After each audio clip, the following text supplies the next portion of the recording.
తెలుగు ప్రజలు ఎంతో పవిత్రంగా భావించే సంక్రాంతి పండుగ రోజు ఓ ప్రముఖ హీరోయిన్ చేయకూడని పని చేసింది. ఓవైపు ఆమె తోటి నటీనటులందరూ పండుగ జరుపుకుంటుంటే ఈ అమ్మడు మాత్రం ఒక బడాబాబుతో డీల్ కుదుర్చుకొని పండగ రోజున్న సంగతే మర్చిపోయి అతనితో శృంగారంలో పాల్గొనడానికి సిద్ధమైంది. అయితే వీరి వ్యవహారం పోలీసులకు తెలియడంతో వాళ్లు వెంటనే రంగంలోకి దిగి రెడ్ హ్యాండెడ్గా పట్టుకున్నారు. ఈ సంఘటన హైదరాబాద్లో జరిగింది.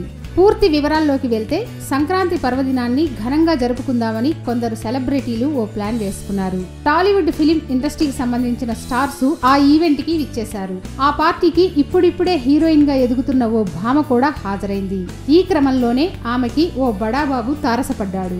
ఇద్దరూ కాసేపు ఏదో మాట్లాడుకున్నారు. వీరి మధ్య ఏ డీల్ కుదిరిందో తెలీదు. కానీ ఇద్దరు ఓ స్టార్ హోటల్ కి వెళ్లారు. ఇంకేముంది, రంజుగా శృంగారంలో మునిగి తేలుతున్నారు. అయితే వీరి గురించి ఎవరో సమాచారం అందించడంతో పోలీసులు సీన్లోకి ఎంటర్ అయ్యారు. వారిద్దరిని రెడ్ హ్యాండెడ్గా పట్టుకున్నారు. అయితే దొరికిన బడాబాబుకి మంచి పేరు ఉండడంతో ఈ న్యూస్ బయటకు పొక్కకుండా జాగ్రత్తలు తీసుకున్నారు.